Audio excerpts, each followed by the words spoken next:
Hello friends, आज से मैं वीकली करंट अफेयर शुरू कर रहा हूँ। इस वीडियो में 1 से 7 दिसंबर तक का घटनाक्रम है। इसमें मैंने इस सप्ताह के घटनाक्रम से जितने भी पॉइंट एग्जाम की दृष्टि से महत्वपूर्ण हैं उन सभी को शामिल किया है। अब स्टार्ट करते हैं। नागालैंड का 21वां हॉर्नबिल फेस्टिवल 1 से 5 दिसंबर के बीच मनाया जा रहा है। ये क्वेश्चन ऐसे बन सकता है कि हॉर्नबिल फेस्टिवल किस राज्य का फेस्टिवल है। अगला है, जन कल्याण योजनाओं के उचित एवं प्रभावी क्रियान्वयन के लिए पश्चिम बंगाल सरकार ने द्वारे सरकार कार्यक्रम की शुरुआत की है। हाल ही में विश्व स्वास्थ्य संगठन WHO ने विश्व मलेरिया रिपोर्ट जारी की। इसके अनुसार भारत में मलेरिया के मामलों में सन 2000 के मुकाबले 2019 में लगभग 74% की गिरावट दर्ज की गई। जहां सन 2000 में मामलों की संख्या 20 मिलियन थी, वहीं 2019 में घटकर 5.6 मिलियन रह गई। हाल ही में असम सरकार ने महिला प्रधान घरों को लाभ पहुंचाने के लिए अरुणोदय योजना प्रारंभ की। इसके तहत जिन घरों की मुखिया एक महिला है, उनके बैंक खाते में हर महीने 830 रुपये भेजे जाएंगे। 1 दिसंबर को हर साल विश्व एड्स दिवस के रूप में मनाया जाता है। इस दिवस को पहली बार 1988 में मनाया गया था। WHO ने इस बार के लिए ग्लोबल सॉलिडेरिटी शेयर्ड रिस्पॉन्सिबिलिटी को थीम के रूप में चुना है। HIV अर्थात ह्यूमन इम्यूनोडिफिशियेंसी वायरस मानव शरीर में श्वेत रक्त कणिकाओं WBC को नुकसान पहुंचाता है, जिससे शरीर की प्रतिरोधक क्षमता कमजोर हो जाती है। एड्स अर्थात एक्वायर्ड इम्यूनोडिफिशियेंसी सिंड्रोम HIV संक्रमण का अंतिम चरण होता है, जब इंसान की प्रतिरोधक क्षमता पूरी तरह खत्म हो जाती है। इस साल 1 दिसंबर को BSF अर्थात बॉर्डर सिक्योरिटी फोर्स ने अपना 56वां स्थापना दिवस मनाया। BSF की स्थापना 1 दिसंबर 1965 को की गई थी। BSF का आदर्श वाक्य है जीवन पर्यंत कर्तव्य अर्थात ड्यूटी फॉर लाइफ। हाल ही में आंध्र प्रदेश सरकार ने छोटे व्यापारियों तथा रेहड़ी मजदूरों के लिए ब्याज मुक्त ऋण योजना जगन्नाथोडु की शुरुआत की है। हाल ही में बेंगलोर के बोरिंग मेडिकल कॉलेज का नाम अटल बिहारी वाजपेयी के नाम पर रखा गया है। उत्पल कुमार सिंह लोकसभा के नए महासचिव सेक्रेटरी जनरल नियुक्त किए गए। उन्होंने स्नेहलता श्रीवास्तव का स्थान लिया। हाल ही में माउंट सेमेरू ज्वालामुखी में विस्फोट की घटना देखी गई। सेमेरू ज्वालामुखी इंडोनेशिया के जावा आइलैंड पर स्थित सबसे बड़ा ज्वालामुखी पर्वत है। राष्ट्रीय प्रदूषण नियंत्रण दिवस प्रत्येक वर्ष 2 दिसंबर को मनाया जाता है। यह दिवस 2 दिसंबर 1984 की रात भोपाल गैस त्रासदी में जान गंवाने वालों की याद में मनाया जाता है। भोपाल गैस त्रासदी में यूनियन कार्बाइड संयंत्र से घातक गैस मिथाइल आइसोसाइनेट लीक हो गई थी। US एयर क्वालिटी इंडेक्स ने हाल ही में वायु प्रदूषण के आंकड़े जारी किए हैं। इसके अनुसार पाकिस्तान का लाहौर दुनिया का सबसे प्रदूषित शहर है। दूसरा सबसे प्रदूषित शहर नई दिल्ली को बताया गया है, जिसका PM स्तर 229 है। इस सूची में तीसरे स्थान पर नेपाल की राजधानी काठमांडू है। हाल ही में राष्ट्रीय डेयरी विकास बोर्ड की नई अध्यक्ष वर्षा जोशी बनी हैं। राष्ट्रीय डेयरी विकास बोर्ड की स्थापना 1965 में की गई थी। इसका मुख्यालय आनंद, गुजरात में है। हाल ही में बहरीन ग्रैंड प्रिक्स 2020 का खिताब लुइस हैमिल्टन ने जीत लिया है। हाल ही में सूर्यधर झील का उद्घाटन उत्तराखंड के देहरादून में किया गया। वाराणसी में अन्नपूर्णा मां की मूर्ति को कनाडा से 1 शताब्दी के बाद भारत लाया जा रहा है। यह मूर्ति लगभग 100 साल पहले वाराणसी के एक मंदिर से चोरी हो गई थी। हाल ही में इन्फोसिस पुरस्कार 2020 की घोषणा की गई है। यह पुरस्कार 6 क्षेत्रों में प्रदान किया जाता है: मानविकी, इंजीनियरिंग और कंप्यूटर विज्ञान, गणित, जीव विज्ञान, सामाजिक विज्ञान और भौतिक विज्ञान। केंद्रीय अप्रत्यक्ष कर और सीमा शुल्क बोर्ड CBIC ने GST चालान जारी करते समय 49 रासायनिक आधारित उत्पादों के लिए कर चालान में 8 अंकों के HSN कोड का उल्लेख करना अनिवार्य कर दिया है। HSN या harmonised system of nomenclature code दुनिया भर में वस्तुओं के वर्गीकरण के लिए एक प्रणाली है। ये कोड यह पहचानने में मदद करता है कि किसी उत्पाद पर कौन सी कर की दर लागू है। जनवरी 2021 में हुनर हाट का आयोजन उत्तर प्रदेश की राजधानी लखनऊ में किया जाएगा। इसकी थीम वोकल फॉर लोकल रखी गई है।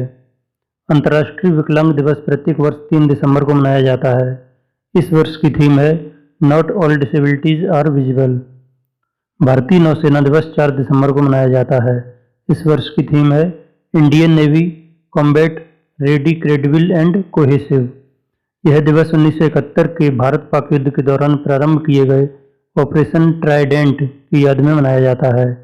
वर्तमान नौसेना प्रमुख हैं एडमिरल करमबीर सिंह। फेसबुक समर्थित डिजिटल करेंसी लिब्रा को नियामकों से अनुमति प्राप्त करने के लिए डीम नाम से पुनः प्रस्तुत किया गया है। डीम एक लैटिन शब्द है जिसका अर्थ है दिन। हाल ही में गृह मंत्रालय ने भारत में पुलिस स्टेशनों की वार्षिक रैंकिंग जारी की है। मणिपुर के थौबल जिले में नोंगपोक सीकमई पुलिस स्टेशन को देश में सबसे अच्छा प्रदर्शन करने वाले पुलिस स्टेशन के रूप में प्रथम स्थान दिया गया है। इस वार्षिक रैंकिंग को 2015 से जारी किया जा रहा है। भारतीय मूल की अमेरिकी गीतांजलि राव ने time kid of the year award जीता है। भारत के रणजीत सिंह डिसाले ने वैश्विक शिक्षक पुरस्कार ग्लोबल टीचर प्राइज 2020 जीता है। ये पुरस्कार वर्की फाउंडेशन द्वारा प्रदान किया जाता है। हाल ही में आदि महोत्सव का आयोजन मध्य प्रदेश में किया गया। जनजातीय मामलों के मंत्री अर्जुन मुंडा ने इसका वर्चुअली उद्घाटन किया। हाल ही में अयोध्या में सरयू नदी पर भारत की पहली लग्जरी क्रूज सर्विस की शुरुआत की गई। इसका नाम रामायण क्रूज सर्विस रखा गया है। इसकी शुरुआत पर्यटन को बढ़ावा देने के लिए की गई है। कुछ समय पहले वाराणसी में गंगा नदी पर अलकनंदा क्रूज सर्विस की शुरुआत की गई थी। न्यूजीलैंड ने जलवायु आपातकाल की घोषणा की है। इसी के साथ उसने 2025 तक अपने सार्वजनिक क्षेत्र को कार्बन न्यूट्रल बनाने की घोषणा की है। हाल ही में एमडीएच मसाले के मालिक धर्मपाल गुलाटी का निधन हो गया। 2019 में उन्हें पद्म भूषण से सम्मानित किया गया था। हाल ही में ब्रिटेन ने कैम्डेन स्थित अंबेडकर हाउस को संग्रहालय बनाने का निर्णय लिया है। इस आवास में doctor Ambedkar London school of economics में अपनी पढ़ाई के दौरान रहे थे। विश्व मृदा दिवस हर साल 5 दिसंबर को मनाया जाता है।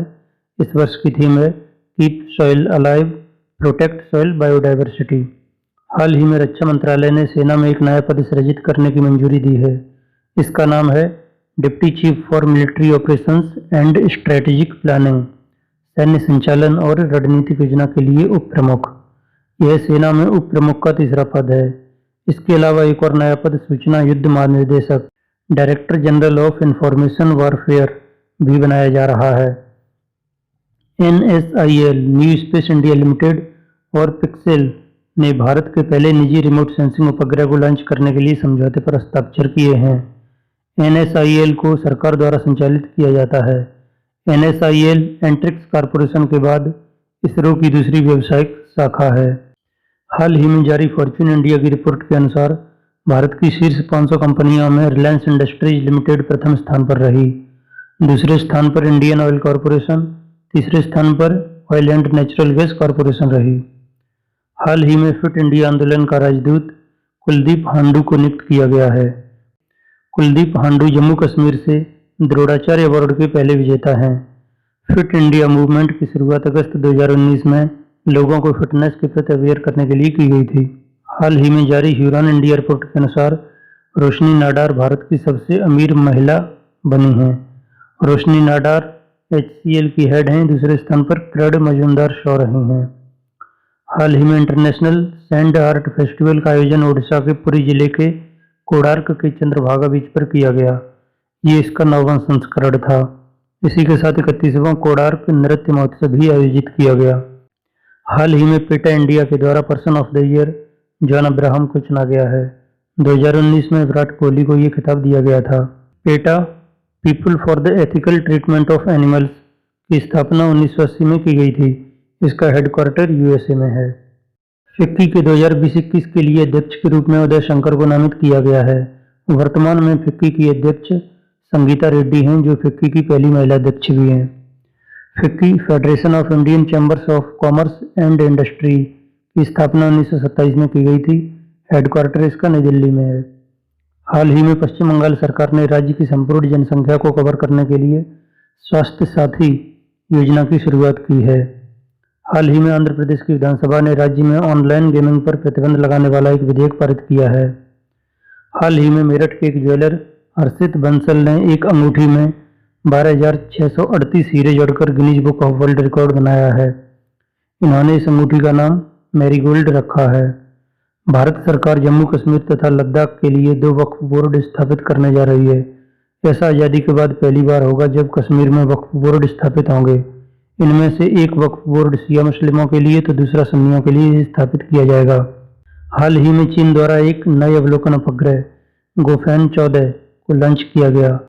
यह एक ऑप्टिकल स्टीरियो मैपिंग सैटेलाइट है जो बड़े पैमाने पर डिजिटल रूप से कार्य कर सकता है।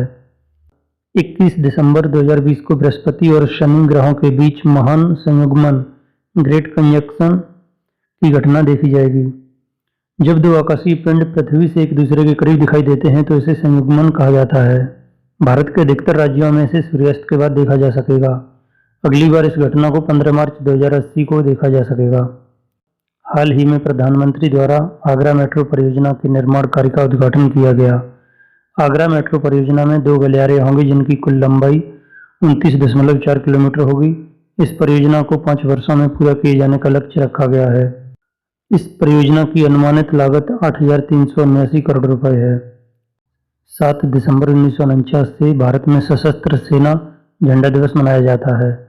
यह दिन लोगों से धन संग्रह के लिए समर्पित है। एकत्रित धन का उपयोग सशस्त्र कर्मियों तथा पूर्व सैनिकों के कल्याण और युद्ध के कारण हताहत हुए लोगों के पुनर्वास के लिए किया जाता है।